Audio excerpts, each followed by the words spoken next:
অনেকের প্রশ্ন থাকে যে স্যার 5 ফিট 6 ইঞ্চিতে চাকরি হবে কিনা। 5 ফিট 6 ইঞ্চিতে তো পুলিশে চাকরি পায়, আবার 5 ফিট 8 ইঞ্চি তো পুলিশের লাইন থেকে বাদ পড়ে যায়। কোন মাঠে কোন জেলার এসপি সাহেব কত মাপ সিলেক্ট করবে সেটা কেউ বলতে পারবে না। এই বুঝতে পারছি কি?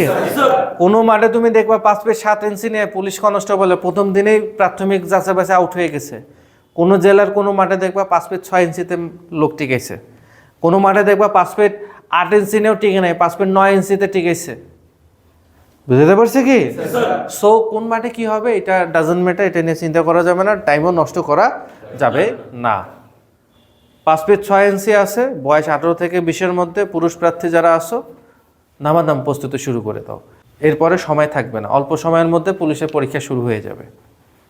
পুলিশের প্রথম দিন টিকে যাওয়ার পরে দেন হচ্ছিল দ্বিতীয় দিনে তোমার পরীক্ষা হবে।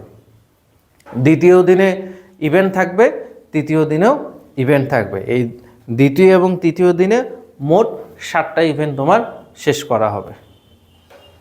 এই 7টা ইভেন্ট ধাপে ধাপে পরীক্ষায় পাশ করতে হবে। দেখা গেলো তুমি 200 মিটারে গেলা, 200 মিটারে টিকলা না, প্রথমেই আউট।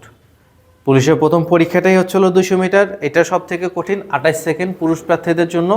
এখানে 20 জন 25 জন 30 জন করে দৌড়াইতে দেয় পুলিশ লাইন্সে। 20 জন 30 জন 25 জনের মধ্যে দৌড়াইতে গিয়ে অনেকে পড়ে যায়, অনেকে টাইমের মধ্যে শেষ করতে পারে না, অনেকে টাইম একদম 28 সেকেন্ড 80 সেকেন্ড বানাই ফেলে। এগুলো করা যাবে না, ঠিক আছে কি? প্রতিযোগিতার মধ্যে এসে নিজেকে প্রুভ করতে হবে। যেমন তোমরা সোলজার একাডেমির ছাত্র, একটা প্রতিযোগিতা আছে, এখানে প্রতিনিয়ত ফিজিক্যাল ট্রেনিংগুলো করানো হয়। ওখানে শুধু অংশগ্রহণ করাটাই বড় মুখ্য বিষয় নয়, তোমার লক্ষ্য হবে এইখানে যে 30 জন ছেলে মিলে কোচিং করতেছে একাডেমিতে, 40 জন 50 জন যাই হোক না কেন, এর মধ্যে আমি ফার্স্ট হচ্ছে কিনা।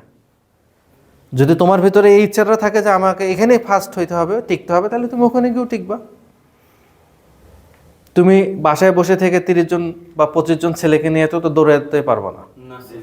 তোমার বন্ধুরা কি আসবে প্রতিদিন তোমাকে হেল্প করতে? একদিন না হয় দাওয়াত দিয়ে, তাকে চা নাস্তা খাওয়ার দাওয়াত দিয়ে নিয়ে আসলে যে দোস্ত আইতো 20-25 জন তোরা, তোদের সাথে দৌড় দিয়ে আজকে আমি পারি কিনা। এটা তো সম্ভব না। সো যারা চিন্তা করছো বাসায় বসে থেকে তুমি দৌড়াইতে পারো, মাঠে গিয়ে দেখবা যে তুমি সবার থেকে লাড্ডু হয়েছো, অনেক বড় তোমার একটা লাড্ডু দিছে, ঠিক আছে? তখন বের হয়ে আবার দুর্নাম করবা পুলিশের, যে পুলিশ ভালো না, বেকার, আমি দৌড়াইতে পারছি 28 সেকেন্ডের দৌড় আমি 1 মিনিটে শেষ করছি, 28 সেকেন্ডের দৌড় আমি 35 সেকেন্ডে শেষ করছি, তাও আমাকে নিল না। আমি তো পারি দৌড়াইতে ভাই, কেনই বা তোমারে নেবে? এটা তো পরীক্ষা, পরীক্ষা না? আচ্ছা, এরপরে বাকি ইভেন্টগুলো মোটামুটি পুলিশের সব থেকে সহজ হয়। লাস্টের যে পরীক্ষাটা হয় 1600 মিটার দৌড়, এটা হচ্ছে আসল খেলা। যখন তুমি মার্চ মাসে যদি সার্কুলার ছাড়ে, এপ্রিলের দিক থেকে শারীরিক ইভেন্ট শুরু হবে। এপ্রিলের দিকে তুমি দেখো তো মাঠে কেমন রোদ থাকে,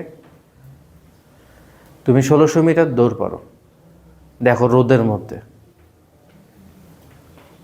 সহজে কেউ পারবে না যদি আগে থেকে সেটার প্রস্তুতি না থাকে।